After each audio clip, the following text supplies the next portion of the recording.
बाल कृष्ण लाल की जय। भगवान आद्य शंकराचार्य विवेक चूड़ामणि में એવું લખે છે, जन्म लेने के बाद जो आत्मज्ञान अर्थात परमात्मा की प्राप्ति के लिए प्रयत्न नहीं करता, मनुष्य जन्म उसका विफल है, व्यर्थ है। मनुष्य जीवन की सार्थकता परमात्मा की प्राप्ति के लिए है। इंद्रियों के भोग सभी योनियों में संभव है। संसार बढ़ाना सभी प्राणियों को आता है। इसके लिए तालीम की आवश्यकता नहीं। सृष्टि के आदि काल से लेकर आजकल बुद्धिमान लोग समझते हैं कि पहले प्राग इतिहास काल में, जबकि आदि मानव जिसको वे लोग कहते हैं कि बड़े पछात थे, और 21वीं सदी में भी 22वीं सदी की बात करने वाले आजकल ये चाहते हैं कि बच्चों को काम की शिक्षा, सेक्स की शिक्षा दी जाए। प्राणियों को जरूरत नहीं है। कुत्ते और गधे, सूकर, ये सब बच्चे पैदा करते हैं। सूकर हमारे भूंड एक साथ 10-10 बच्चों को जन्म दे सकता है। जिसकी आवश्यकता सूकरी को भी नहीं है, सूकर को भी नहीं है, कुत्ते को भी नहीं है, ये 22वीं सदी में जो लोग पैदा हुए हैं उनको आवश्यकता है। संयम की शिक्षा तो दी जा सकती है, ब्रह्मचर्य की शिक्षा तो दी जा सकती है, पर सेक्स एजुकेशन होना चाहिए ऐसा बोलने वाले ये लोग अभी तो प्राणियों जितनी भी शिक्षा नहीं पाए हैं। आत्मज्ञान की बात तो बड़े दूर की है। पहले साधारण, जो साधारण सहज बुद्धि से आ जाता है, कौन वस्तु सिखानी चाहिए? बच्चों को गाली सिखाने के लिए कोई ट्रेनिंग स्कूल चाहिए क्या? झगड़ा करने के लिए कोई पाठशाला की आवश्यकता है? क्रोध बढ़ाने के लिए, काम बढ़ाने के लिए, चोरी के लिए? जो अवगुण जिसे बोलते हैं, इसे सिखाना नहीं पड़ता है, सद्गुण सिखाना पड़ता है। खेतों में घास फूस उगाने के लिए कोई श्रम करना पड़ता है। कोई फसल आपको उगानी हो तो श्रम करना पड़ता है। इसलिए प्राणियों से भी बदतर जिनकी मानसिक स्थिति है, उनके लिए अध्यात्म विद्या बड़ी दूर की वस्तु हो जाती है, क्योंकि उन्हें तो प्राथमिक प्राणियों जितना भी ज्ञान नहीं है। वेदांत का ज्ञान, उसका अधिकारी कौन है? कौन प्राप्त कर सकता है परमात्मा को? इसके लिए 4 वस्तु बड़ी आवश्यक है।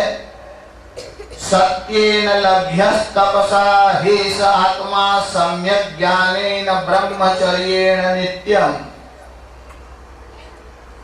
योगों के जो क्लास चलते हैं उसमें अधिक भीड़ होती है। क्यों?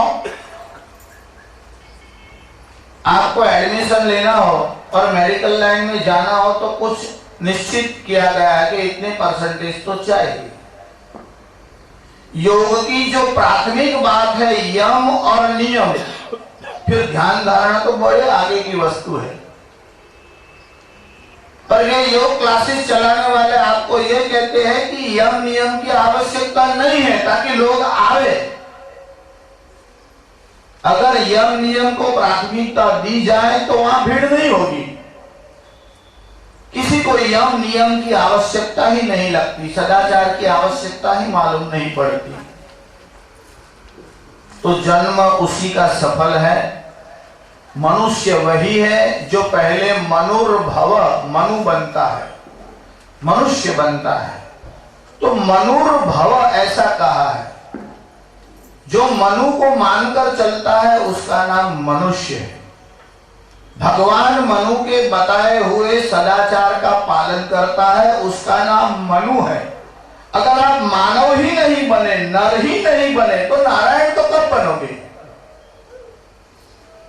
तो जन्मदिन मनाने का अर्थ यह है, जन्म कब आपका सार्थक होता है?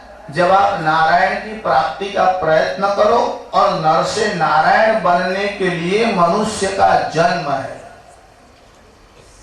बाकी वैसे लौकिक रूप से जन्मदिन मनाते हो तो भले ही मनाओ, उसमें कोई आपत्ति भी नहीं है। वेदांत की दृष्टि से जन्म देह का होता है, न कि आत्मा का। ये उत्सव सारे इसीलिए शास्त्रकारों ने बनाया है कि मनुष्य का मन धीरे धीरे उत्सव और आनंद में लगे और परमात्मा की ओर उसका प्रयाण हो, प्रयास यात्रा हो। पूरे जीवन तक दीप जलाते रहो और अध्यात्म दीप नहीं जला तो प्रज्वालितो ज्ञानमय प्रदीप। इसका दूसरा अर्थ नहीं करे कि दीप न जलाए तो ठोकरे खाओगे। आपके माँ बाप ने दीप जलाया है, आपकी अगली पीढ़ी ने सब दीप लगाया है, तभी आप जा सकते हो। पर अध्यात्म के मार्ग में आपको चलना है तो वेदव्यास ने जो दीप जलाया है, प्रज्वालितो ज्ञानमय प्रदीप। कर्मकांड से आरंभ आपका हो मगर अंत न हो। दीप जलाओ, चावल चढ़ाओ, कुमकुम चढ़ाओ, पुष्पमाला चढ़ाओ। एक राजकुमार था, उसके बगीचे में कई माली काम करते थे। वो माली की एक कन्या थी, बड़ी सुंदरी थी। राजकुमार ने देखा तो इसके मन में विचार आया कि ये बड़ी सुंदर है, इससे ही विवाह कर ले। तो ये बड़ी सुंदर फूलों की माला गूंथती थी और राजा के लिए, राजकुमार के लिए अच्छे अच्छे श्रृंगार करती थी। तो राजकुमार ने विवाह कर लिया। अब राजकुमार के मन में कि मेरे पास आवे, बैठे, हम जरा जाए, नदी के तट पर जाए, समुद्र के किनारे जाए, तीर्थ यात्रा में जाए।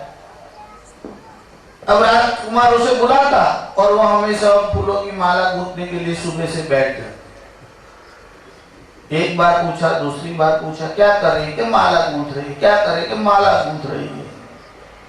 एक दिन राजकुमार को गुस्सा है कि माला गूंथने वाले यहाँ 200 लोग हैं, तुझे मेरे पास बैठने के लिए बुलाया है। हमारा सारा जीवन भगवान के श्रृंगार में ही पूरा हो जाता है, इसलिए पूजा होती है, उसमें श्रृंगार तो है ही, पर मंत्रों के साथ पूजा हो, इसकी महिमा विशेष है। इसलिए पहले तनु पूजा होती है, फिर गुण पूजा होती है, फिर तत्व पूजा होती है। हम लोग तनु पूजा से ऊपर जा ही नहीं रहे। जन्म का अर्थ ही यही है कि दोबारा जन्म लेना न पड़े, उसी का जन्म सार्थक है। जन्मदिन मनाना तो एक बहाना है, कभी कभी बहाने भी आवश्यक है, क्योंकि इस बहाने लोग इकट्ठे हो जाएंगे। बाकी क्या अरण्य रोदन करेंगे, जंगल में जाकर थोड़ा ही उपदेश करेंगे। कोई विवाह उत्सव मनाएगा, कोई जन्म उत्सव मनाएगा, पर जन्म मनाना तभी सफल है जब दूसरी बार जन्म न लेना पड़े। इसलिए भगवान आद्य शंकराचार्य ने यह लिखा कि मनुष्य जन्म प्राप्त करके जो ईश्वर प्राप्ति के लिए प्रयत्न नहीं करता, उसका जन्म व्यर्थ। भक्ति मार्ग का एक बड़ा सरल तरीका है। ज्ञान के अधिकारी तो धीरे धीरे, गीताकार तो यह लिखते हैं कि हजारों में एकाध ही अधिकारी होता है। भक्ति मार्ग का रास्ता एकदम साफ सुथरा है, वहां कांटे कंकड़ नहीं है, थोड़ा सरल भी है। कहा कि मनुष्य को उत्सव में बड़ा रस आता है तो भगवान का विवाह कराओ। अब भगवान का विवाह हर वर्ष होता है, तुलसी विवाह करते हो तो भगवान का विवाह क्यों?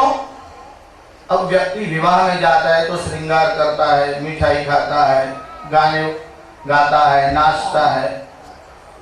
उत्सव प्रियोजना, मनुष्य को उत्सव बड़े प्रिय है, तो भगवान का विवाह करो। तो यह उत्सव आप करिए, भगवान का विवाह करिए, पर एक बात ध्यान में भी रखिए, भगवान का विवाह करिए यह पहली बात है, और भगवान से विवाह करो यह दूसरी बात है। भगवान से विवाह करने का अर्थ क्या है? वी मानी विशिष्ट रूप से और वहन करना। आप जिससे विवाह करते हो उसका आप वहन करते हो। गुजराती में केवुं होय तो बळदनी जेम गाडू खेंचो तो लग्न करो એટલે ઉપાધિ લઈને ચાલો છો। પણ ભગવાન સાથે વિવાહ કરવાનો એટલે તમારી ઉપાધિ બધી ભગવાનના ઉપર નાખી દેવાના। तात्पर्य यह है कि पहले भगवान का विवाह करो, ये उत्सव के रूप में ही भले करो, जैसे बच्चे खाते पीते और आनंद करते हैं वैसे भगवान का विवाह करो, फिर भगवान से विवाह करो। भगवान से विवाह करने का अर्थ क्या है? जीव और शिव का जो मिलन है उसी का नाम स्पिरिचुअल मैरिज मानी आध्यात्मिक विवाह। आधी जिंदगी तक उत्सव ही करो और आध्यात्मिक प्रोग्रेस न हो तो यह उचित नहीं है। हालांकि निष्फल नहीं जाएगा, दूसरे जन्म में लाभ होगा, तीसरे जन्म में लाभ होगा। तात्पर्य यह है कि भगवान से विवाह करो तो जन्म की सार्थकता है। भगवान से विवाह करने का अर्थ है भगवान के साथ एक रूप हो जाना। पति और पत्नी का जो मिलन है वैसे ही जीव और शिव का मिलन है। भेद इतना है कि पति पत्नी का मिलन होने पर अद्वैत हो न भी हो, जीव और शिव का मिलन होने पर द्वैत का विनाश और अद्वैत की प्राप्ति होती है। जो मिलन है उसका नाम योग है और मिलन के बाद द्वैत की भावना ही शेष न रहे उसका नाम अद्वैत भाव, वही ज्ञान योग है। प्रारंभ चाहे कर्मयोग से करो या योग मार्ग से जाइए, राजयोग, हठ योग, लय योग, कई प्रकार के योग है। आजकल तो जो लोग योग सिखाते हैं उनको पतंजलि का नाम पता नहीं और योग कर रहे हैं, योग सिखाते हैं। पतंजलि को छोड़कर कहीं कोई योग है ही नहीं। भले ही कितने प्रकार के योग हो, जब तक पतंजलि योग शास्त्र आप नहीं पढ़ते, योग के लिए आप उचित मार्ग पर नहीं जा सकते। तात्पर्य यह है कि जीव और शिव का मिलन अर्थात परमात्मा का विवाह। देखिए, हम ये जो जन्मदिन मनाते हैं ये दीपावली के आसपास ही आता है और दीपावली का ये जो पर्व है वसु बारस, જેને ગુજરાતીમાં આપણે વાઘ બારસ એવું બોલીએ છીએ, પણ गोवत्स द्वादशी इसमें गायों की पूजा होती है। गायों की महिमा आजकल सब लोग धीरे धीरे समझने लगे हैं, क्योंकि जो व्याधि औषधियों से दूर नहीं होती वो गोमूत्र से और गोदुग्ध से होती है, गोबर से होती है। गाय से जो व्यवहार लाभ होता है वह तो आप जानते ही हो, पारमार्थिक लाभ भी गाय से होता है। गाय की पूजा करने वाले के यहाँ उत्तम संतति होती है। जिनको संतान न हो और गायों की पूजा करे उसके वंश की वृद्धि होती है। गो पूजा के कई लाभ हैं और इसीलिए तो भगवान ने गोवर्धन की पूजा कराई। उस समय भी गायों की महिमा बताई है, वृक्ष की महिमा बताई है। तो ये जो गोवत्स द्वादशी है और दूसरे दिन धन त्रयोदशी जिसमें हम लक्ष्मी की पूजा करते हैं, तो तीसरो देवता, संस्कृत में देवता शब्द स्त्रीलिंगी है। यह जो तीन प्राधान्य देवता है, महालक्ष्मी, महाकाली, महासरस्वती, तो त्रयोदशी को लक्ष्मी की पूजा होती है जिसे हम नरक चतुर्दशी, गुजराती में कहिए काली चौदश, वस्तुतः इसका नाम है नरक चतुर्दशी। इसमें महाकाली की पूजा होती है और दीपावली जिसमें सरस्वती मानी शारदा की पूजा होती है, वही शारदा पूजन। પછી ગુજરાતીમાં વેપારીઓ પૂજા કરે એટલે ચોપડા પૂજન એવું બોલવા लाग्या। वस्तुतः उसका नाम है शारदा पूजन यानी सरस्वती की पूजा। अब ये दीपावली कब से मनाई जाती है? देखिए, दीपावली के संबंध में कई कथाएं इतिहास और पुराणों में आई है। कई पुराणों में है, महाभारत में भी आया है। जो प्रसिद्ध कथा आप सुनते हो कि राम जी विजय करके आए, राज्याभिषेक हुआ और दीप और रोशनी जो हुई और दीप अवली, अवली कहते हैं रॉ, और दीप माने लैम्प, जहां दीपों की हार मालाएं होती है उसे कहते हैं दीपावली। पर राम जी का जो अवतार हुआ, वैसे 24 अवतारों में तो क्रम बहुत बाद में आता है, पर जो दशावतार है उसमें मत्स्य, कूर्म, वराह, ऋषि, वामन, परशुराम और 7वां अवतार राम आता है, राम जी का। उसके भी बहुत पहले जब हमारे यहाँ वामन भगवान का प्राकट्य हुआ, मत्स्य, कूर्म, वराह, ऋषि और वामन, और जब वामन भगवान का प्राकट्य हुआ, कथा आपको पता है कि बलि राजा के यज्ञ में भगवान वामन स्वरूप लेकर के आए, बलि के यज्ञ में गए।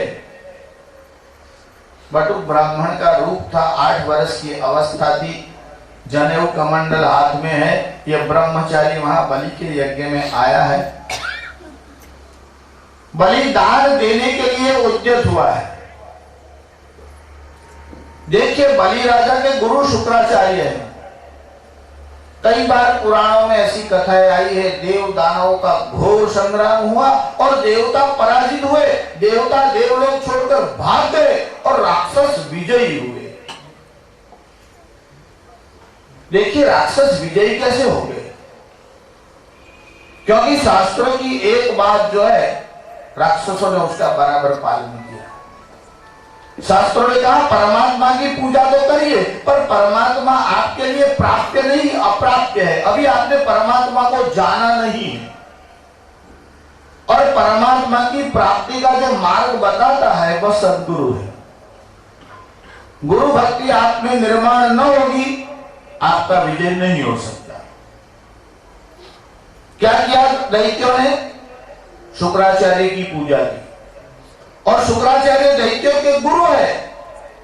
यह दैत्य आसुरी प्रकृति वाले हैं, पर उनमें गुरु भक्ति का अभाव नहीं है। और आपने इतिहास ग्रंथों में, रामायण में भी पढ़ा होगा, महाभारत में भी पढ़ा होगा। जैसे रामायण की ही कथा ले लीजिए, तो रावण तप करने के लिए गया और कई सहस्र वर्षों तक तप किया। तो एक बात, ये तप उनमें है, गुरु भक्ति उनमें है। शक्ति आने के बाद मेरी रक्षा कौन करेगा? वयम रक्षामः, मैं अपनी रक्षा करने का सामर्थ्य रखता हूं। यह जो अहम भाव है वह जैसे ही व्यापक बनता है, जैसे ही फूलता जाता है, व्यक्ति विवेक भ्रष्ट होता है, सदाचार से भ्रष्ट होता है। सत्ता, संपत्ति, शक्ति आने से पतन के मार्ग खुल जाते हैं। और अगर ये 4 वस्तुएं एक साथ इकट्ठी हो जाए, यौवनम, धन संपत्ति, प्रभुत्वम, अविवेकता, एकेकम अपि अनर्थाय किमु यत्र चतुष्टयम। यौवनम, मनुष्य युवान हो, युवावस्था में कई दोष आकर के इकट्ठे हो जाते हैं। पहले तो युवान को सुनाई कम पड़ता है, युवान बहरा और अंधा होता है। देखिए, आप बड़े हो जाते हो, 50, 60, 70 वर्ष की अवस्था होती है, फिर आपको कम सुनाई पड़ता है, कम दिखाई पड़ता है। इसलिए यह तो सब लोग जानते हैं कि बूढ़े कम देखते हैं, कम सुनते हैं, पर शास्त्रकारों का कहना है युवान अंधा होता है, बहिरा होता है। अंधा इसलिए कि सत्य का मार्ग देख नहीं सकता, और बहिरा इसलिए कि उसके अनुकूल जो है वही सुनता है, हितकारी नहीं सुन पाता, इसलिए बहिरा भी है। तो यौवनम, धन संपत्ति, प्रभुत्वम, अविवेकता, थोड़ा पद मिल जाए तो उसका भी एक नशा हो जाता है, और इसमें अविवेक मिल जाए तो क्या से क्या नहीं होता। मूलभूत वानर हो, मरकटस्य सुरापान, और वो शराब पी ले तो क्या होगा? बिना शराब पिए ही इतना उछल कूद करता है। अगर वानर शराब पी ले, मरकटस्य सुरापानम तत्र वृश्चिक दंशनम, फिर उसको बिच्छू आकर के काटे। तन्मध्ये भूत संचारो, इतने में उस वानर को भूत दिखाई पड़ी, फिर तो यद्वा तद्वा भविष्यति। एक तो मूल में युवान था, पद मिल गया, नेता हो गया और रुपया आ गया, वो भी अनीति से। यद्वा तद्वा भविष्यति, फिर कुछ भी हो सकता है। तात्पर्य यह है कि राक्षसों के पास तप है, वे भी उपासना करते हैं, यज्ञ आदि करते हैं, पर उनको शक्ति किस लिए चाहिए? अपना प्रभाव बढ़ाने के लिए, अपना प्रभाव दिखाने के लिए, अपने सामर्थ्य का प्रदर्शन करने की इच्छा राजसी प्रवृत्ति है। इसलिए देखिए, कोई थोड़ा बहुत योग मार्ग में प्रगति करता है, थोड़ी कीर्ति मिल जाए, कुछ लोग भक्त इकट्ठे हो जाए, फिर तस्वीर और मूर्ति बनने लगती है, मंदिर बनने लगता है। और मंदिर जिन व्यक्तियों का बनता है उनको होश नहीं रहता, वे स्वयं भी मना नहीं करते, वे यही चाहते हैं कि भले ही मूर्ति बने, वे ही भगवान हो जाए। अब रावण कंस हिरण्यकशिपु यही भाषा बोलते हैं। तब प्राप्त करने के बाद शक्ति अर्जन कर लेते हैं, और शक्ति अर्जन होने के बाद कौन ब्रह्मा कौन महादेव, तो यह जो नशा जो छा जाता है, शक्ति आ जाने के बाद विवेक भ्रष्ट हो जाता है। ये बलि राजा बड़ा दानवीर था, और इसका यज्ञ भंग करने के लिए भगवान आए। अश्वमेध यज्ञ हो रहा था नर्मदा की तट पर। अब भला भगवान का एक नाम तो है यज्ञ की रक्षा करने वाले, एक नाम है यज्ञ के भोक्ता, और वही यज्ञ तोड़ने के लिए आए। यह कैसी बात है, कितना आश्चर्य है। पर कभी कभी यज्ञ तोड़ना आवश्यक होता है। इसीलिए दक्ष प्रजापति ने यज्ञ किया और उसी यज्ञ का ध्वंस किया गया। और भगवान शंकर जो है यज्ञ के ध्वंस करता है, उनके आदेश से यज्ञ का ध्वंस हुआ। इसलिए आप हमेशा यह जो समझते हो कि यज्ञ कार्य हो रहा है इसलिए अच्छा ही है, यह जरूरी नहीं है। हालांकि बलि राजा का अश्वमेध यज्ञ तो फिर भी बहुत दृष्टि से उचित है, शास्त्रीय दृष्टि से उचित है।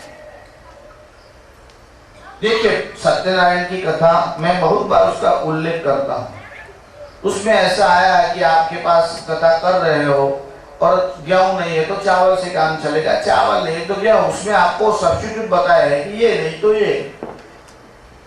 अभावे साली चूर्णम वा शर्करम वा गुड़स्तता, उसमें शर्करा नहीं है तो गुड़ से काम चल जाएगा। पर उसमें ऐसा नहीं लिखा है कि घी डालना शुद्ध नहीं होगा तो डालना चलेगा। क्यों? उस समय में शुद्ध ही घी आता था, इसलिए बोलने की आवश्यकता नहीं थी। घी से लोग समझते थे अशुद्ध है ही नहीं, लाते कहां से। इसलिए अब जब यज्ञ की बात, अश्वमेध यज्ञ की बात करते हैं तो कहना पड़ता है कि ये पाखंडियों वाला अश्वमेध यज्ञ नहीं, ये तो भीख मांगकर फंड इकट्ठा करते, ये कोई अश्वमेध यज्ञ थोड़ा ही है। अब जो सत्यनारायण की कथा नहीं करवा सकते वो अश्वमेध यज्ञ कैसे करेंगे? मंत्र नहीं जाने बिच्छू का और सांप के बिल में हाथ, सत्यनारायण की कथा आती नहीं है और जा रहे हैं अश्वमेध यज्ञ कराने। अभी इसको यही रहने दो। बलि का जो अश्वमेध यज्ञ था वो वास्तव में अश्वमेध था। इन पागलों को तो लिखना भी नहीं आया, अश्वमेध बोलते और लिखते थे। आज भी आप देखिए, यहाँ मार्केट के पास एक बिल्डिंग है अश्वमेध, स्पेलिंग में GH लिखा है। तात्पर्य यह है कि जिनको नाम बोलना भी नहीं आता वो यज्ञ कैसे करेंगे? पर उस बलि राजा के यज्ञ में जब भगवान वामन गए, और अब कथा तो बड़ी लंबी है, मैं तो सारभूत बात बताकर आगे जा रहा हूं। त्रिपाद भूमि मांगी और वामन भगवान ने कहा कि अपने चरणों से नाप करके लूंगा। तो बलि राजा ऐसा जब ऐसी बात कर रहे थे तो शुक्राचार्य उनके गुरु थे। गुरु की ओर देखा तो शुक्राचार्य ने कहा कि संकेत कर दिया कि मत देना मत देना, ये तो वामन है, दिख रहा है इतना है विराट, और इसको छलना भी आता है, पहले ऐसे काम किए हैं। देखिए शुक्राचार्य सावधान कर रहे हैं। बलि ने कहा गुरुजी आपकी बात तो सत्य है, और अगर मैं आपकी बात नहीं मानूंगा तो मेरा विनाश होगा। तो निश्चित है गुरु की अवज्ञा करने पर परिणाम तो भोगना ही पड़ेगा। पर लौकिक विनाश होने पर भी मैं उससे उतना नहीं डरता हूं जितना असत्य से डरता हूं। इसलिए मेरे मन में संकल्प आया है कि मुझे दान देना है। अब मैं अपने सत्य वचन से हट नहीं सकता। विनाश हो तो मुझे मान्य है, असत्य मुझे मान्य नहीं। देखिए शुक्राचार्य बड़े नीति निपुण हैं। आजकल जितने भी लोग नीति पढ़ाते हैं, एथिक्स पढ़ाते हैं, कई लोगों को तो शुक्राचार्य का नाम पता नहीं, तो नीति पर पीएचडी कर रहे हैं, उनको पता नहीं कि शुक्राचार्य कोई है जिन्होंने नीति शास्त्र दिया है ऐसा। अब वो विदेशी थिंकरों को पढ़ते होंगे, वहां भी कुछ वस्तुएं अच्छी हो तो कहीं से भी ले सकते हैं। अंगूठी गोबर में गिर जाए तो उसमें भी हाथ डालना चाहिए। वेस्टर्न फिलोसोफरों को पढ़ने में कौन सी आपत्ति है, पढ़िए। शुक्राचार्य बड़े नीति निपुण है, अर्थशास्त्र मानी राजनीति भी जानते हैं और अर्थशास्त्र, उसमें दोनों वस्तु आ जाती, इकोनॉमिक्स एंड पॉलिटिक्स। इसलिए शुक्राचार्य ने कहा यह अर्थशास्त्र के सिद्धांत को तू नहीं जानता है, दान के लिए तू बड़ा उद्यमशील है, भले तेरी सत्यनिष्ठा बहुत सुंदर है, पर तुझे नीति नहीं आती। अगर अर्थशास्त्र पढ़ा है तो इन वस्तुओं का ध्यान रख। जो भी धन हम कमाते हैं, जो भी अर्थ हम प्राप्त करते हैं, उसके 5 विभाग करने चाहिए।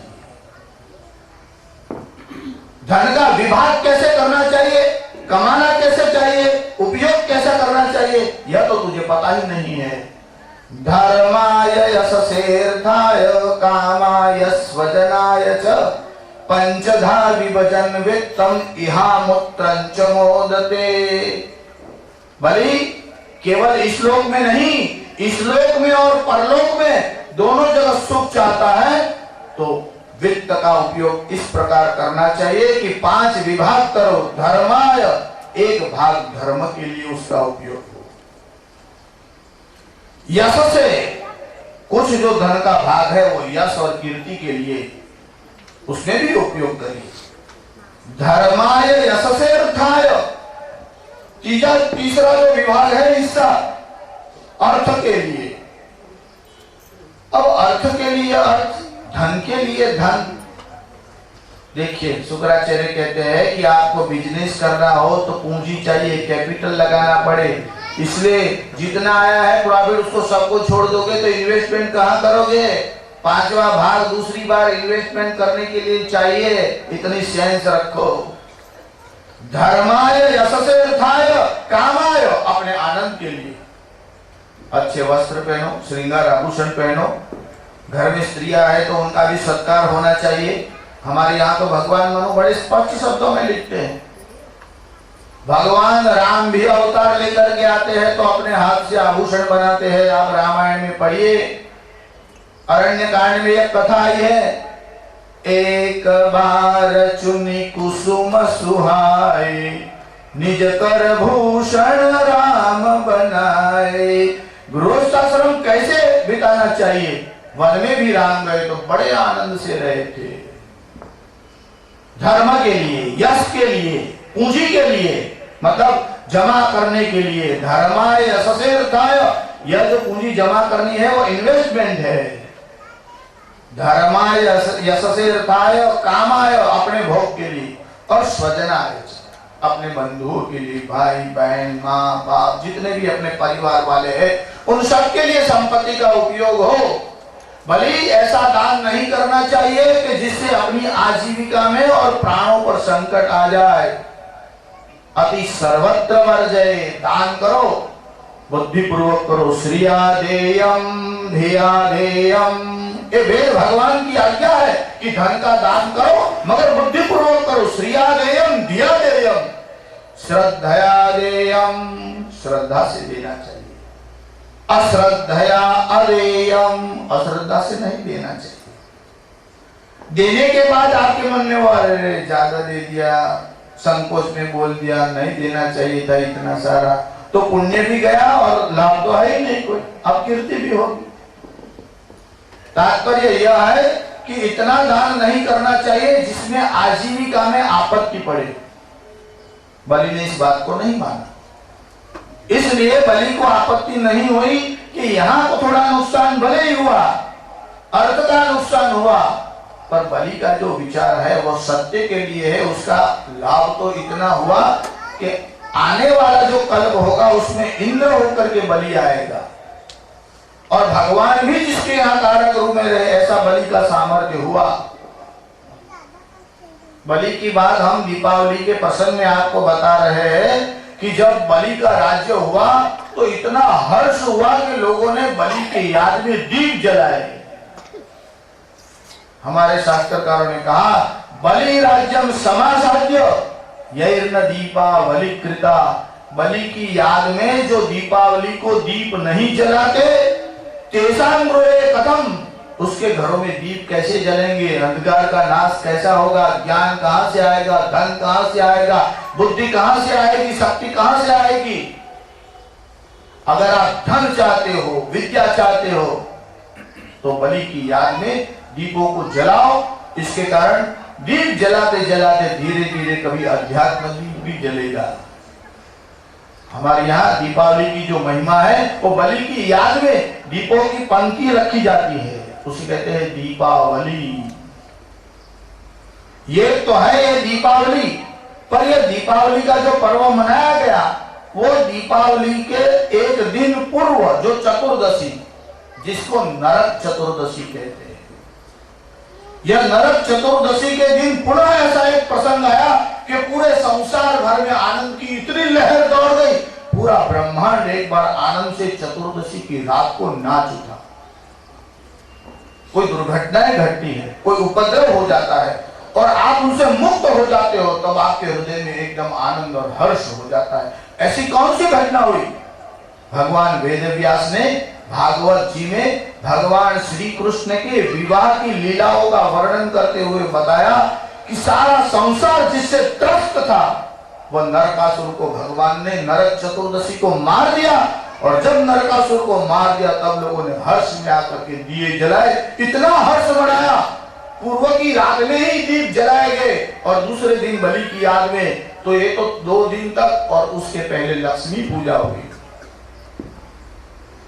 पर यह जो नरकासुर का भगवान ने वध किया, देखिए हमारे परीक्षित राजा जो है ना वो अच्छे श्रोता है। जब सुखदेव जी कोई बात बोलते हैं, उस बात बोलते बोलते बीच में कोई बात जरा सी बोल देते हैं, वो अनजान में नहीं बोलते। उन्होंने कहा कि नरकासुर का वध करके भगवान ने सारे संसार को मुक्त कर दिया उसके त्रास से, बस ऐसी बात बोल करके सुखदेव जी आगे चलते हैं, फिर परीक्षित रोक देते हैं। महाराज अगर ये कथा भगवान श्री कृष्ण से संबंध और प्रेम प्रीति बढ़ाने वाली है तो आप जरा इसे विस्तार से कहिए। हमारा मन नहीं भरा, नरकासुर को मार दिया, पर ऐसा क्या त्रास किया नरकासुर ने? कौन था नरकासुर? भगवान ने क्यों मारा?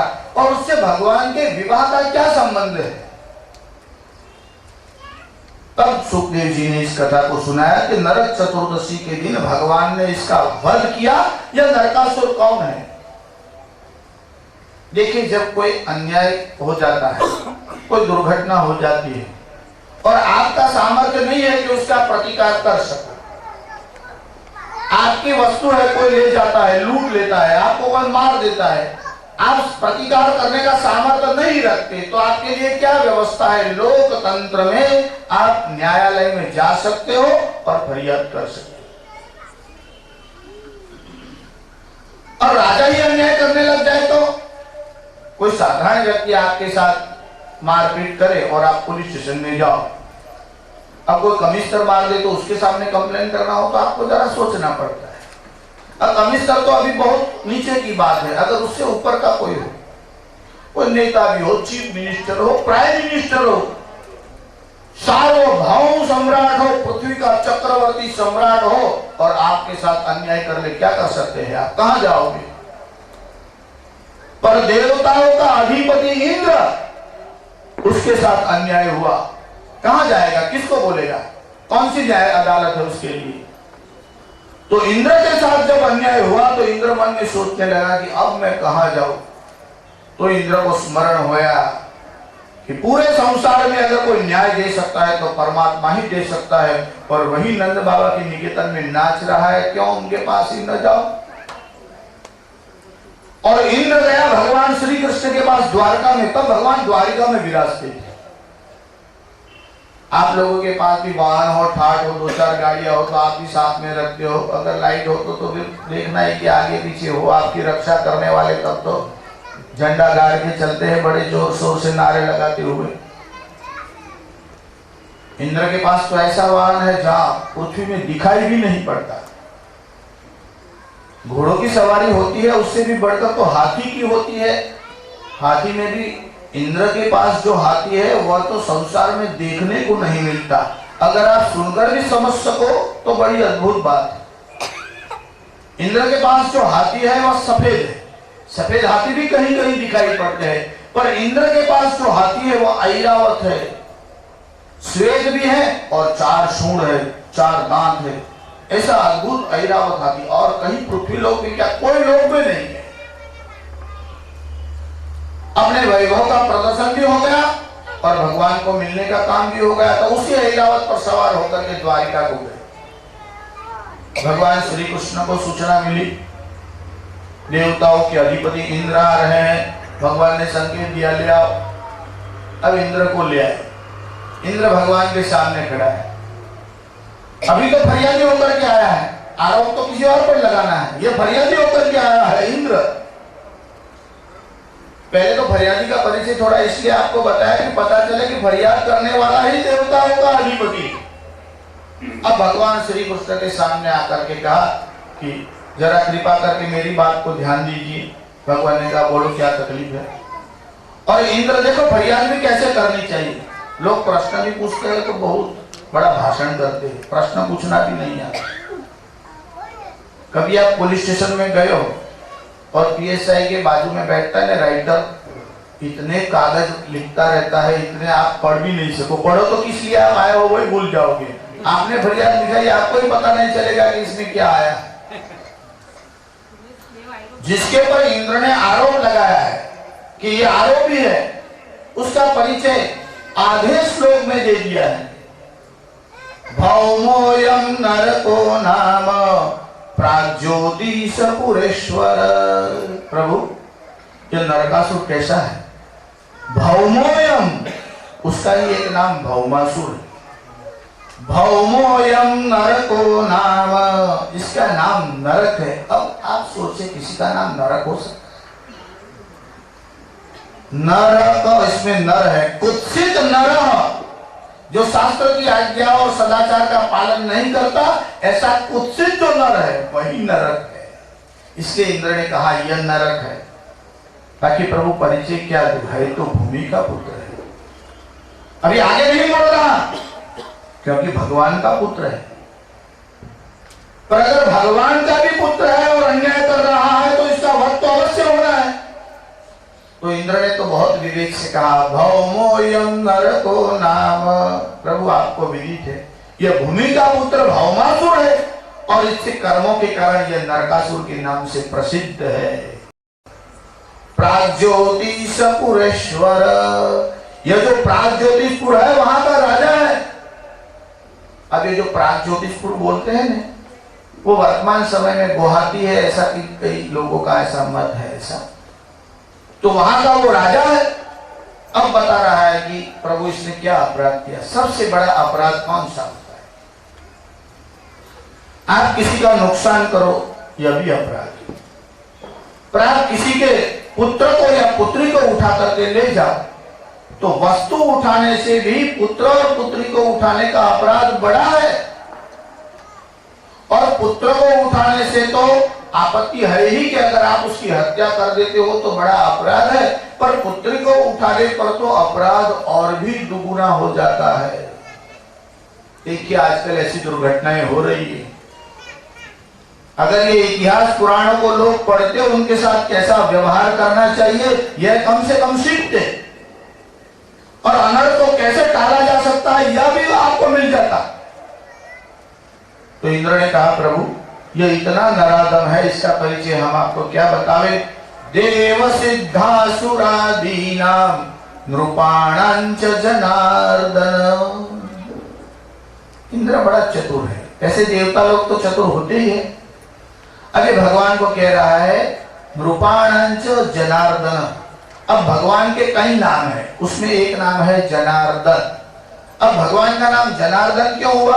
यह जो जन है, सारे जो प्रजा है, उनके दुखों का नाश करने वाला है, इसलिए उनका नाम जनार्दन है। तो कहा आप तो सभी का दुखों का नाश करते हो, मेरे दुखों का भी नाश कीजिए। फिर इंद्र के मन में विचार आया कि कहीं जनार्दन में ऐसा ही ना हो कि जन माने मर्त्य लोक के ही हो और हम तो देवलोक के हैं। इसलिए आगे फिर बोलता है मधुसूदन, अरे आप तो देवताओं के कल्याण के लिए राक्षसों का नाश करने वाले हो, तो फिर हमारे कल्याण के लिए भी इसका नाश कर दीजिए। पर देवता लोग बड़ी सूक्ष्म बात बोलते हैं, इसलिए कहा कि हे जनार्दन, देव सिद्धासुरादीनाम, यह नरकासुर इतना अधम है कि देवताओं की कन्या को हर करके लाया है। सिद्ध पुरुष जो जब तप में लगे हैं उनकी कन्याओं को भी हर करके लाया है। उन्हीं के जाति के असुर लोग जो है उनकी कन्याओं को भी हर करके लाया है। देव सिद्धासुरादीनाम नृपाणांच जनार्दन, हे प्रभु कहाँ तक आपको बताओ, बड़े बड़े राजाओं की कन्याओं का भी हरण करके लाया है। तो ये सभी कन्याओं को हर करके लाया है और रुरुधे निज मंदिरे, और अपने ही राज्यागृह में ही राज्य के कारागृह में उनको कैद करके रखा है, कारागृह में। इसलिए नरकासुर के जो आरोप बताने जा रहे हैं इंद्र, उनमें पहला बताया है कन्याओं का हरण। धन संपत्ति चुराने वाला, फ्रॉड करने वाला, मारपीट करने वाला, उससे भी कन्या का हरण करने वाला जो है वो अधिक नीच कहा जाता है, बड़ा अपराधी माना जाता है। इसलिए अपराध तो नरकासुर ने दो चार किए हैं, पर इंद्र जब बताते हैं तो सबसे पहला अपराध ये बताते हैं कि देवताओं की, सिद्धों की, असुरों की, राजाओं की कन्याओं का हरण करके उसने अपने कारागृह में बंद कर रखा है। यह है भौमासुर, पृथ्वी का पुत्र।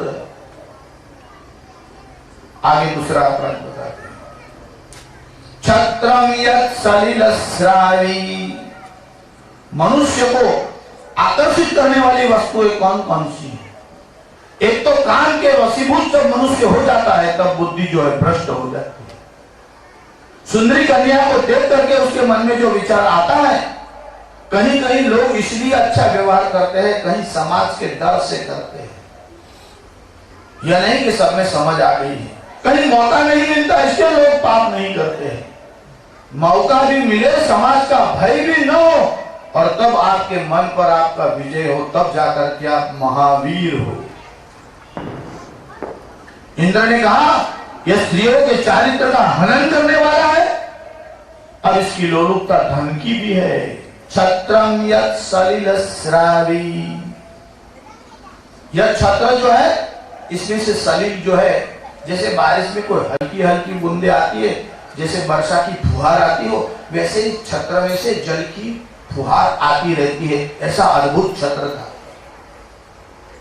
जो राजा लोग छत्र रखते हैं उसमें रजत का हो सकता है, सुवर्ण का हो सकता है, और ऊपर से कोई पानी डाले जब तो इसमें से गिर सकता है, या तो अपने आप धीरे धीरे हल्की जल की फुहार उसमें से आती रहती है। और वह जल के अधिष्ठाता देवता वरुण का छत्र है। तज्जहार प्रचेतस, यह जल के अधिष्ठाता देवता वरुण का जो दिव्य छत्र है उसको भी चोरी करके ले गया है।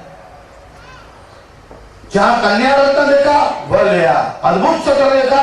तात्पर्य यह कि विश्व के म्यूजियम में जो अद्भुत वस्तु है वो मेरे घर में होनी चाहिए, ऐसी मनोवृत्ति वाला यह नरकासुर था। छत्रम यत् सलिलस्रावी, वो भी किसका? तज्जहार प्रचेतस, वहां का स्थान जो था वो भी हरण कर लिया। अब इंद्र अपनी बात बताते हैं, क्योंकि इंद्र जो है वह देव माता अदिति है, उनके पुत्र है। तो उन्होंने कहा अमृत श्राविणी दिव्ये, अमृत का श्राव करने वाले यह जो दिव्य कुंडल है, मन्मातु कृष्ण कुंडले, हे श्री कृष्ण मेरी माँ अदिति के जो कुंडल है इसने ले आया लोगों में रौब जमाने के लिए कि कौन इंद्र, उसकी माँ के कुंडल तो मैं लेकर के आया हूं। अपना रौब थामने के लिए देवताओं का स्थान हरण कर लिया, और मेरी माँ अदिति की जो कुंडल है वह साधारण कुंडल नहीं है, अमृत श्राविणी दिव्य, जिसमें से दिव्य अमृत टपकता रहता है। ऐसे कुंडल यह भी नरकासुर लेकर के गया है। यह तो जो वस्तु लेकर के आया है उसका लिस्ट बता, और उसकी अभी नजर कहाँ है? वांछत्यैरावतं गजम, और ये ऐरावत हाथी है, उसको भी मैं इंद्र से छीन करके लाऊंगा, ऐसा सबके सामने बोल रहा है। प्रभु मैं इन सब वस्तुओं का तो अभी तक जो है रक्षा नहीं कर सका, ऐरावत अभी तक मेरे पास शेष है। अगर अभी से सावधान न हुए तो ऐरावत भी जा सकता है। अब देखिए भगवान का उस समय में आगे थोड़े विवाह हो चुके थे। इसमें भगवान का विवाह सत्राजित की कन्या जिसका नाम सत्यभामा था उसके साथ हुआ था। अब इंद्र फरियाद करने आया। देखिए हमारे यहाँ तो फरियाद करने के लिए जाते हैं, जैसे किसी के वहां चोरी हो तो पुलिस स्टेशन में गया, कंप्लेन नोट बैठो बाहर, क्यों साफ शिकार की, और थोड़ी देर के बाद अंदर बोले कंप्लेन लिखवा दो, आपका नाम, फिर वो बोलेगा, फिर उसमें सेक्स मेल फीमेल सामने तो खड़ा है, ये लिखने की कहां जोड़ के पता तो है, कहाँ रहते हो, फलानी जगह, क्या हुआ, चोरी, किसने की, अब इसको पता होता तेरे पास क्यों, यही चोर को खोज लेता तो यहाँ आने कंप्लेन लिखने की जरूरत नहीं।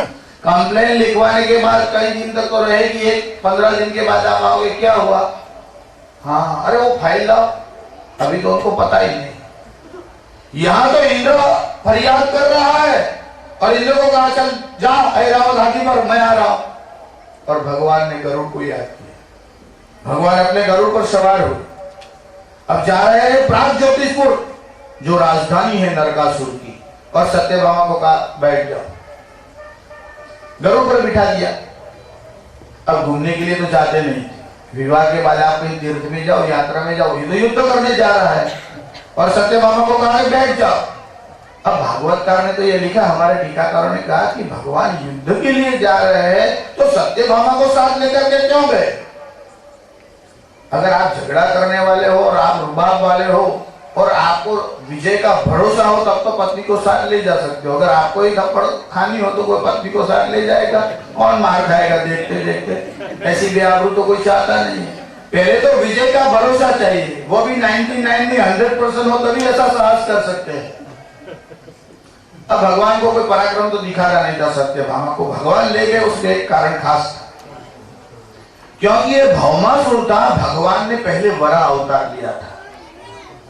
तो कहते हैं पृथ्वी जब वरा अवतार लेकर के भगवान आए तो भगवान के स्पर्श से भूमि को जो पुत्र हुआ था, तो स्पर्श संभव पुत्र, पृथ्वी देवी कहती है कि हे प्रभु जब शुकर मूर्ति ना आप वरा का रूप लेकर के आए थे और मेरा उद्धार किया था, तब आपके स्पर्श से यह पुत्र हुआ।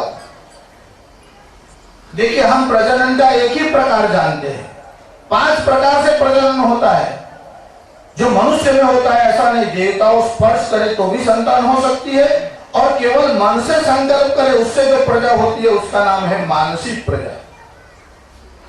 तो हे प्रभु आपका स्पर्श करके मैंने ही ऐसी इच्छा की थी कि आप जैसा पराक्रमी पुत्र हो, तो पराक्रमी तो हो गया, पर उसमें आसुरी वृत्ति जो है, संपत्ति आने के बाद राजसी प्रकृति उसकी बढ़ने लग गई।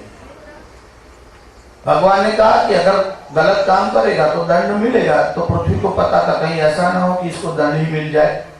तो पृथ्वी देवी ने भगवान से कहा कि प्रभु ये पुत्र मेरा है और आप उसको कभी मारो तो मुझे आपत्ति नहीं है, उसका अपराध हो जाए तो आप दंड दे सकते हो, पर आप मेरी आज्ञा के बिना नहीं मारो। अब भगवान को वचन से ऐसे बांध दिया। अब भगवान तो किसी भी अवतार में वचन से बच जाए फिर तोड़ते नहीं। तो सत्यभामा जो है वो भूमि का अवतार है, पृथ्वी देवी का अवतार है। तो भगवान ने सत्यभामा को बिठा लिया कि जब सत्यभामा कहेगी तब मारूंगा। अब भगवान ने सत्यभामा को बिठा लिया और कहा कि चलो। सत्यभामा ने कहा कहाँ, बोले देवताओं का थोड़ा काम है करके आ जाते हैं। तो सत्यभामा गरुड़ पर सवार हो गई, भगवान गरुड़ पर बैठ करके आए। अब भगवान आए प्राग ज्योतिषपुर की ओर गए। देखिए आजकल युद्ध होते हैं, अब तो टेक्नोलॉजी का इतना प्रभाव हो गया है, शस्त्र भी इतने बढ़ गए हैं, साधन इतने बढ़ गए हैं। लोग यही समझते हैं कि जो स्पेस वॉर होती है उस समय में होती होगी कि नहीं, आज जो सुरक्षा कवच है उस समय में होगा कि नहीं। अब ये जो नरकासुर था उसकी नगरी वास्तव में ऐसी अद्भुत थी, उसने जो नगरी बनाई थी उसमें अगर कोई अटैक करना चाहे तो जल्दी जा नहीं सकता। गिरि दुर्गम शस्त्र दुर्गम अगर प्रागज्योतिषपुर में आपको अटैक करना हो तो पहले गिरिदुर्ग मानी पर्वतों की चारों तरफ इतनी हार माराएं थी कि कोई जल्दी से अंदर जा ही नहीं सके। गिरिदुर्गम शस्त्र दुर्गम, अगर पर्वतों की हार माला को कोई पार कर ले तो उसके बाद शस्त्र दुर्ग आती थी। वो शस्त्र दुर्ग कैसा? बिना व्यक्ति के चलने वाले शस्त्र कि उस प्रदेश में कोई जैसे घुसे कि एकदम शस्त्र अस्त्र आने लगे चारों ओर से, और कोई भी व्यक्ति कोई भी वाहन जाता हो उसको लक्ष्य बना करके उसके वही ढेर कर देता था। तो पहले तो पर्वत का दुर्ग था, फिर शस्त्र का दुर्ग था।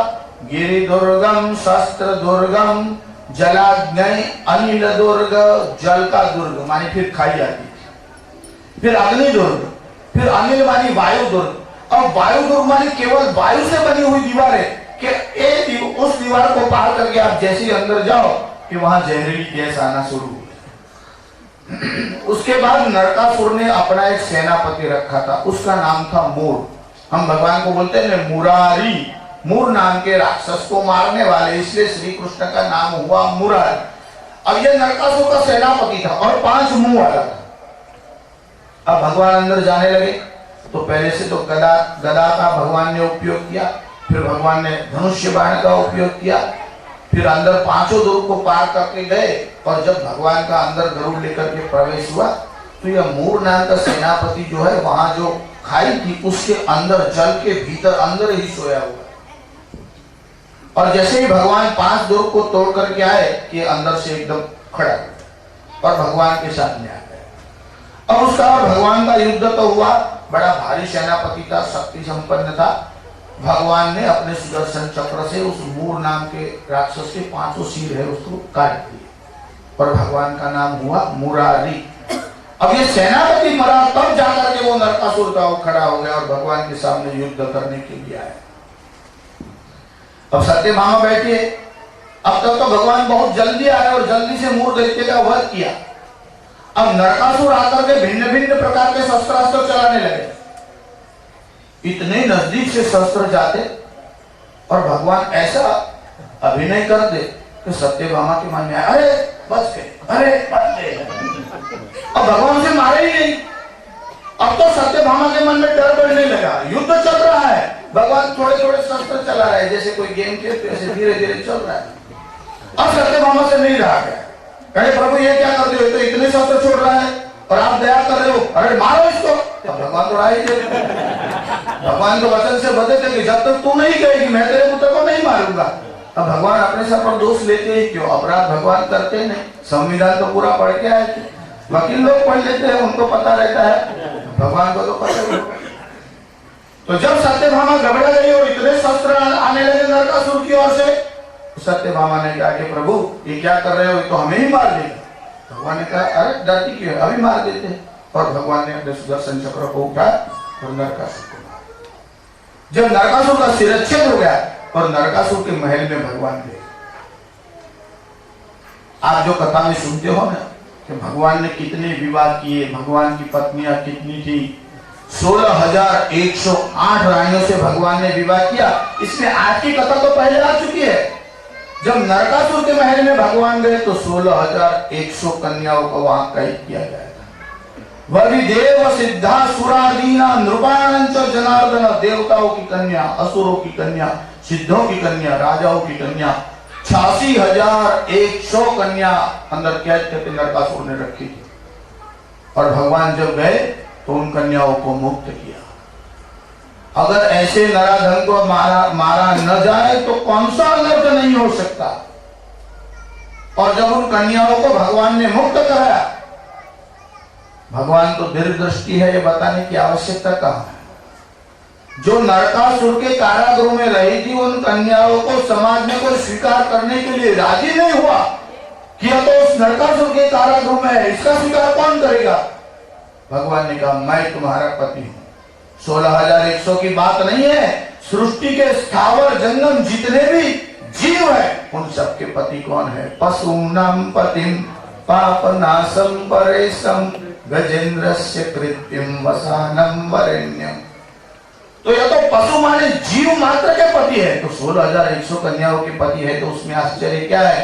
और विवाह तो भगवान से ही करना है। अगर भगवान से विवाह नहीं हुआ तो जीवन व्यर्थ है।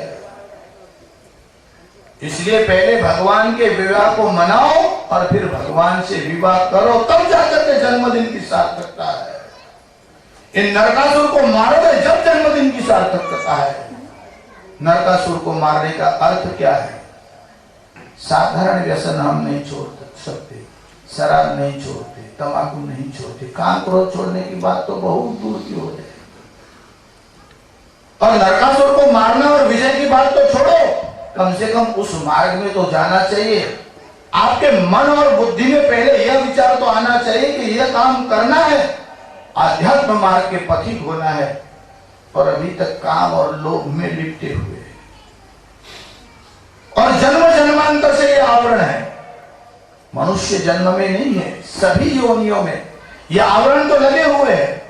भगवान इतने किले तोड़ करके गए, शस्त्र दुर्ग को तोड़ दिया, फलाने दुर्ग को तोड़ दिया, जल दुर्ग को तोड़ दिया, वायु दुर्ग को तोड़ दिया।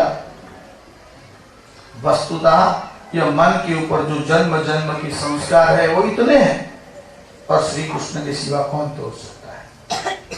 या तो ज्ञान आ जाएगा, वेदांत के मार्ग से जाओगे, अपने स्वरूप का विचार करोगे, तब जाकर के ये किले टूटते हैं, या तो भगवान की शरणागति स्वीकार करने पर ये किले टूटते हैं।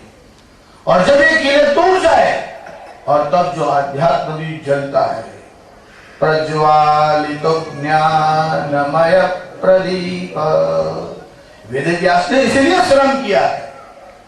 और तब कई दीप जलाए गए, इतना हर्ष हुआ कि नरकासुर मर गया।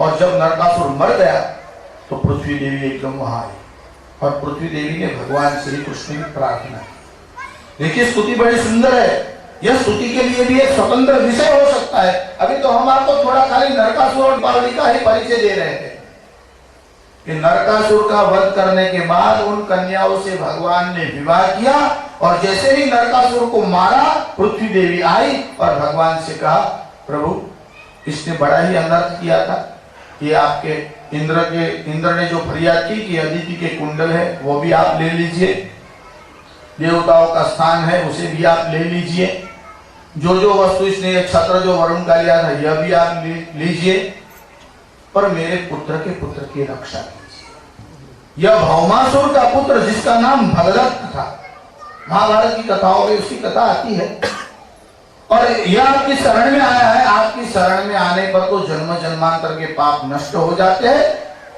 आपके इस पुत्र के पुत्र भगदत्त को आप संभालिए, और यह जो चुरा करके लाया था वह वे सब आपको प्रदान करती है। और धरती देवी ने सब वस्तु श्री कृष्ण को दी, और गरुड़ पर रख करके वे सब वस्तु प्रदान करने के लिए भगवान श्री कृष्ण सत्यभामा के साथ गए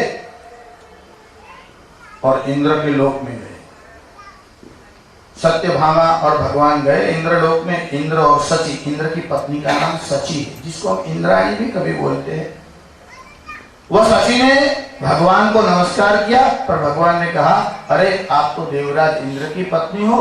और माता अदिति भी आई, भगवान ने भी प्रणाम किया, और सत्यभामा ने भी देवताओं की माता अदिति को प्रणाम किया और कहा कि ये आपके कुंडल हम लौटाने के लिए आए। तब अदिति अर्थात देवताओं की माता जो है अदिति है, जो कश्यप ऋषि है, उनकी दो पत्नियां थी। दिति से दैत्य हुए, अदिति से देवताओं का प्रादुर्भाव हुआ है। तो अदिति ने सत्यभामा को आशीर्वाद दिया। यह देव माता अदिति ने सत्यभामा को कहा कि मत प्रसादान्नते शुभ्रू, शुभ्रू मानी सुंदर भ्रुकुटी वाली। सत्यभामा जी बड़े सुंदर थे दिखने में। अदिति ने कहा, हे सुंदर भ्रुकुटी वाली, इसमें और वर्णन करने के बजाय कहा कि शुभ्रू सुंदर भ्रुकुटी वाली, यानी स्त्रियों की जो स्तुति है वो कहां से शुरू होती है? जिसकी भ्रुकुटी मानी नेत्र में लज्जा हो वही स्त्री सुंदर है। स्त्रियों का भूषण क्या है? चाणक्य बताता है, स्त्रीणाम भूषणम लज्जा, लज्जा ही स्त्री का आभूषण है। यह सत्यभामा कैसे है? इसलिए देवताओं की माता भी जब उनसे बात करती है तो कहती है कि मत प्रसादा, कहती तो मेरे प्रसाद थे, तुझे जरा जरा कहते हैं बुढ़ापा माने वृद्धावस्था, और विरूप्य देवा, न तो तुझे वृद्धावस्था आएगी न तो तेरे रूप में कोई कुरूपता आएगी। यह मत प्रसादात यानी मेरी कृपा के कारण होगा। भविष्यत्यनवद्यांगी, अनवद्यांगी मानी अनिंदनीय स्वरूप रूप वाली मानी अतिशय सुंदरी।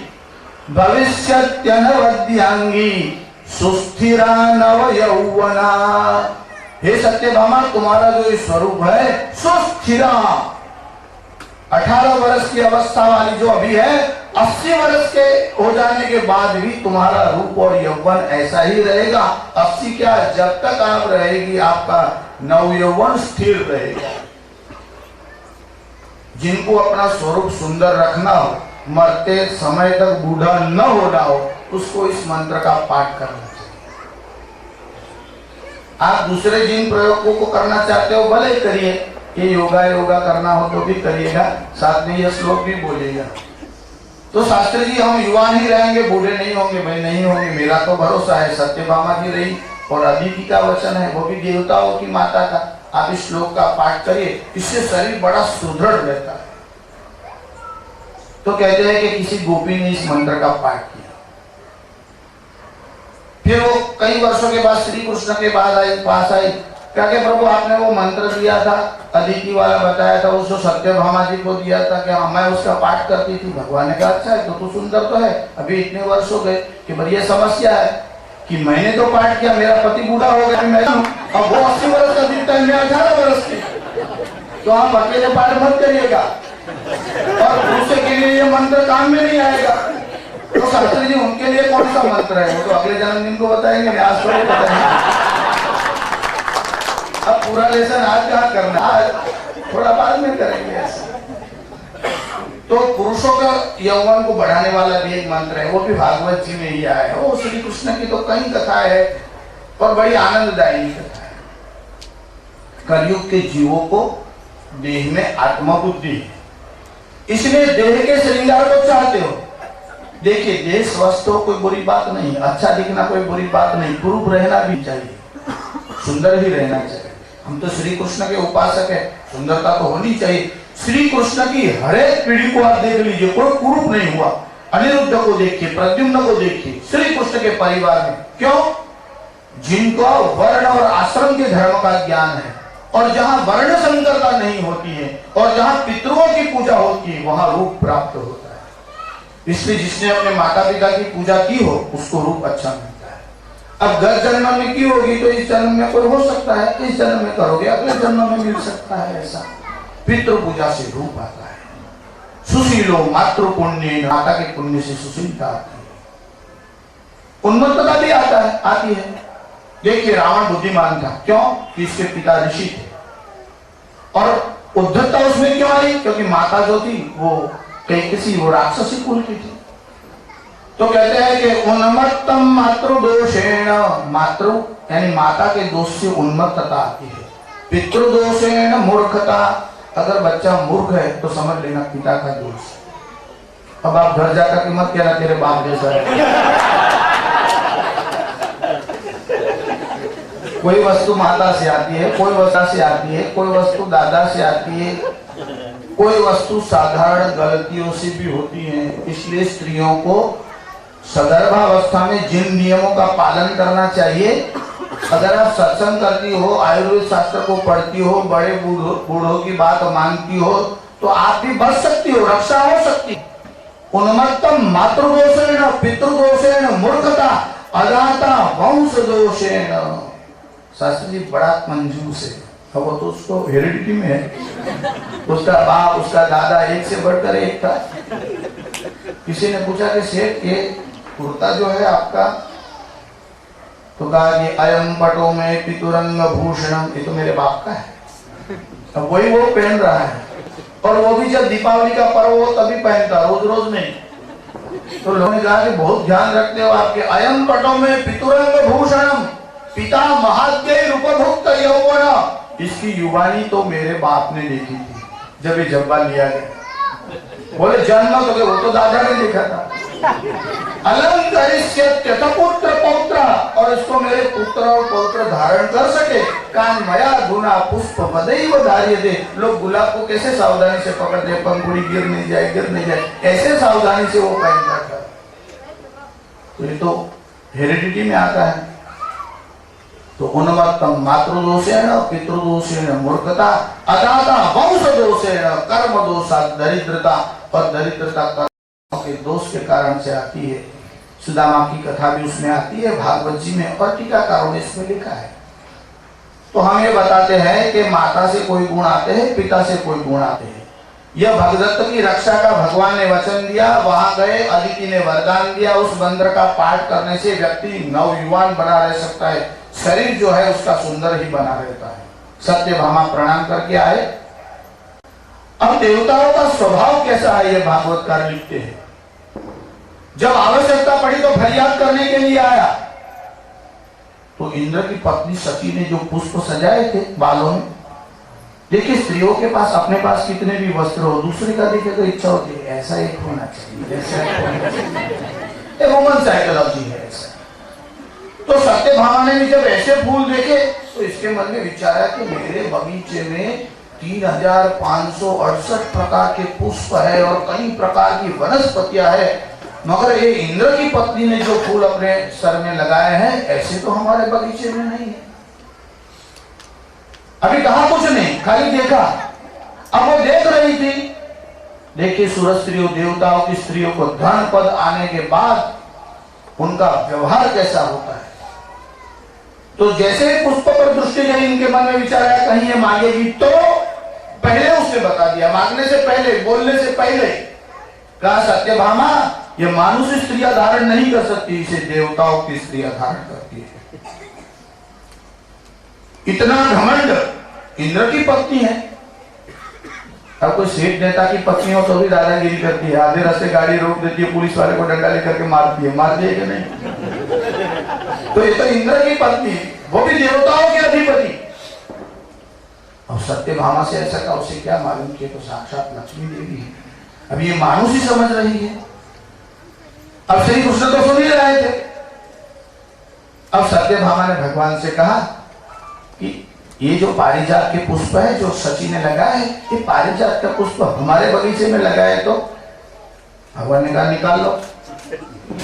अब ये थोड़े इंद्र से ऐसा पूछते कि ये वृक्ष मुझे पसंद आया है ले जाओ कि नहीं, ऐसा थोड़े ही पूछते। कहा निकाल लो। अब जैसे ही निकाल करके गरुड़ के पर रखा पृथ्वी पर आने के लिए, इंद्र ने देवताओं को कह दिया कि भगवान को रोको, अगर नहीं मानते हो तो युद्ध करो। हमारे सुखदेव जी महाराज लिखते हैं कि अदिति के कुंडल मांगने के लिए जैसे कोई भिक्षुक जाता है, वैसे भगवान श्री कृष्ण के सामने खड़ा था। मेरे कुंडल गए, वरुण का छत्र गया, मेरा स्थान गया, और एक वृक्ष के लिए झगड़ा करने के लिए राजी हो गया। और जब युद्ध के लिए देवता लोग आने लगे, देखिए सत्यभामा जी जो बात करती है ना, अब इनको परिचय नहीं किए, इनको क्या पता कि सत्यभामा को इतिहास का ज्ञान हो गया कि नहीं। सत्यभामा ने कहा इंद्र ये पारिजात वृक्ष कहां से लाए? तुम्हारे बाप का तो कोई बगीचा था नहीं, कहां से लाए? पहले ये तो बताइए कहां से लाए। ये तुम कहते हो बाबरी मस्जिद हमारी इमाम बाबर साहब ने बनाया था। अब ये दावा ही करने लग जाते हैं, ये आसुरी प्रकृति पद आ जाए फिर क्या नहीं होता। अब सत्यभामा ने जो प्रश्न उठाया है वो एकदम संवैधानिक प्रश्न है। सत्यभामा ने कहा कि सची ये वृक्ष कहां से आया? प्रश्न तो इतना ही है कि वृक्ष कहां से आया, मतलब तुम्हारा नहीं है, तेरे बाप का नहीं है, तो फिर दावा क्यों करती हो? कहना तो ये चाहती है, पर बात इतनी कि वृक्ष कहां से आया। इंद्र भी विचार करने लगा। अब वो विचार करके उत्तर दे उससे पहले सत्यभामा ने कहा या तो जब समुद्र मंथन हुआ इसमें से जो वस्तु प्रकट हुई थी, इसमें एक यह भी था और यह तुम्हें दिया है, अतः तुम तो दान लेने वाले हो। उस समय तो ले लिया, तब तो अपना अधिकार और योग्यता का विचार नहीं किया कि कहां से ले रही हूं। भगवान ने भी आज्ञा दे दी। अब भगवान के सामने युद्ध में ठहर कौन सकता है? सब देवता सारे मूर्छित होकर के गिरने लगे। अब इंद्र के मन में भय आया, वृक्ष भी गए, देवता भी गए, ये स्थान आया वह तो एक मणिपुर पर्वत जो था वो लेकर के गया था वो नरकासुर, तो यह तो देवलोक से ही भागना पड़ेगा। अब जो है इंद्र उस शरण में आ गए, प्रभु आप तो अखिल ब्रह्मांड के नायक। अब सती सोचने लगी कि मैं तो इनको मानुष ही समझती हूँ, और ये देवताओं का अधिपति कहता है कि आप अकेले ब्रह्मांड के नायक हो। अब पति ही शरणागत हो गया कि जिसके बल पर यह कूद रही थी, अब वही शरणागत में आ गया। तब शची भी वहां ही सत्यभामा को कहा कि आप तो साक्षात लक्ष्मी जी है, भूमि देवी है, आप हमारा अपराध क्षमा करने के योग्य है। सत्यभामा ने कहा हमें इसकी कोई आवश्यकता नहीं। देखिए साधारण लोग देखते हैं उनके मन में लालसा होती है, सत्यभामा के मन में लालसा नहीं हुई थी। सत्यभामा यह दिखाना चाहती थी कि किसी वस्तु को मिल जाने के बाद संपत्ति और पद वाले जो लोग हैं उनका घमंड कैसे बढ़ जाता है और इसे क्यों तोड़ना है। इसीलिए सत्यभामा ने खाली इच्छा की कि यह वृक्ष ले जाना है। अरे अनंत कोटि ब्रह्मांड के अधिपति जिनके पति हो उनकी इच्छा कहाँ। अब इंद्र आ गया, कहा कि और रोक नहीं सकते, देना तो है ही। तो इंद्र ने कहा प्रभु इसे आप ले जाइए, पर जब तक आप इस पृथ्वी पर हो तब तक ये यहाँ रखिएगा। जब आप अपने स्वधाम को जाओगे तब यह वृक्ष फिर हमारे यहाँ स्वर्ग में ही आ जाएगा, क्योंकि ये भूमि पर रहने योग्य नहीं है। ये समुद्र मंथन से प्राप्त हुआ है। भगवान ने कहा वैसा ही होगा। इसलिए आज हम जो पारिजात देखते हैं ना वह तो उसकी छाया है। जैसे आजकल लोग नकली चंदन नहीं बेचते, उसमें थोड़े वो सुखड़ का वो लगा देते हैं ऐसे, तो उसमें सुखड़ की गंध आती है। इसलिए हम जिसे पारिजात कहते हैं वो तो भगवान जब स्वधाम को गए तब वो तो स्वर्ग को वापस चला गया। अब जो पारिजात है वो तो खाली उसकी छाया उसके पर गिरी थी, इसलिए उसमें ऐसे थोड़े थोड़े गुण आपको दिखाई पड़ते हैं। बाकी यह स्वर्गीय वृक्ष है। इन कथाओं में जो नरकासुर है उनका वध करने के बाद कन्याओं को मुक्त कराया। यह जो तथ्य है यह बड़ा महत्वपूर्ण है कि साधक को नरकासुर का वध करना है और पारिजात का हरण करना है। पारिजात पुष्प में बड़ी खुशबू है। पारिजात पल्लवेभ्यो रागम, उसमें जो लालास, इसमें जो कलर आता है बड़ा सुंदर है। अगर साधक चारित्रवान होगा तो जन्म से भले ही वो काला हो, चारित्र के कारण उसकी खुशबू पारिजात की तरफ फैलेगी। भगवान की कथा और भगवान के विवाहों से साधक को अपनी जो यात्रा है कैसे करनी यह सीखना है, और भगवान का विवाह कराते कराते भगवान के साथ अपना विवाह हो जाए और तभी जन्मदिन की सार्थकता है। इस तथ्य को याद रखे। सर्वेत्र सुखिनः सन्तु सर्वे सन्तु निरामया सर्वे भद्राणि पश्यन्तु मां कश्चित् दुःखभाग् भवेत्। ओम शांति शांति शांति। धर्म की जय हो, अधर्म का नाश हो, प्राणियों में सद्भावना हो, विश्व का कल्याण हो, गो माता की जय हो, गंगे मैया की जय हो, गो हत्या बंद हो, गो हत्या बंद हो, भारत अखंड हो। नमः पार्वती।